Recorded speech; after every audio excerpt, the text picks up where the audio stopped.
course, if one is going to do the work of allyship with a particular, walking alongside a particular group of people or a particular set of individuals, you know, that does require the consent of the, you know, persons of color, or the, you know, or the female identified people, whoever you're seeking to walk alongside. So let's say, you know, what advice would you have for, say, a person of color who's identified somebody who they think might be a good white ally, but who's, you know, who still needs some work on their journey before they're really effective at it, right? What advice would you give to that person of color in how to, you know, how to give that consent and also help along a, you know, a potential ally?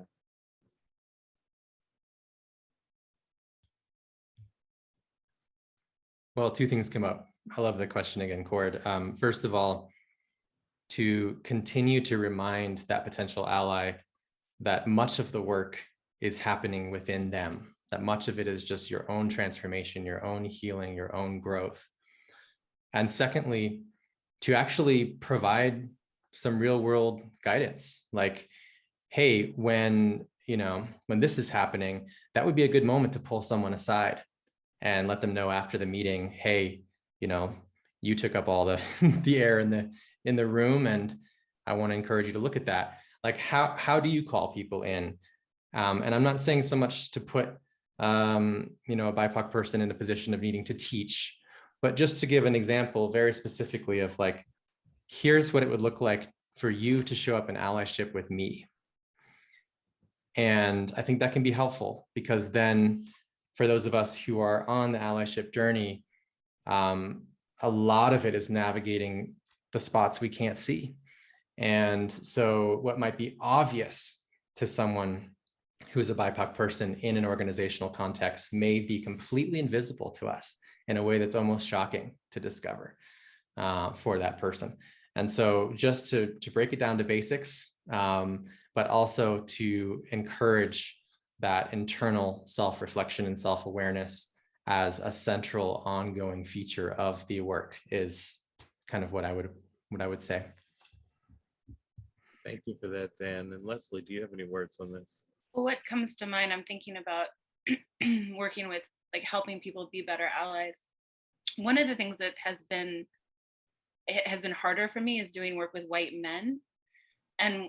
But one of the ways that I am able to do it and feel like I'm actually much better able to do it, and I grow increasingly better to do it, is to work on my own relationships with the white men in my life who have been disappointing.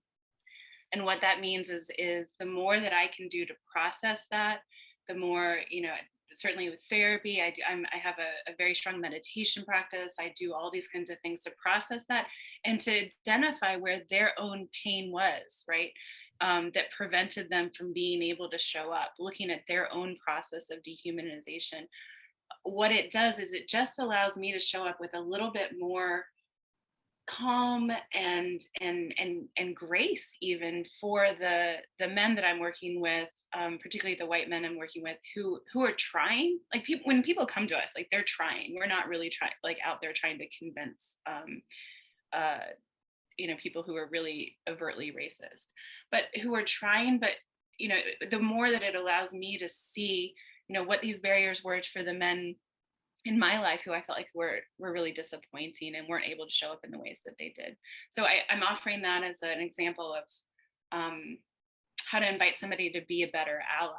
Is that what I've discovered is actually the more work that I do on my own disappointments, the more that I actually have space for being like, hey, I know what that is. Let's talk about it. Thank you for that. And I think that's a great note for us to end on too, is that, you know, ultimately when we're, you know, seeking to be an ally, or when we're seeking to support new allies, one of the most important things we can do is look at, you know, really identify and work with that which has dehumanized us, and identify and work with that which, you know, and encourage them to identify and work with that which has dehumanized them. So, and I think that that radiates out beautifully into helping others become better supports for one another as well.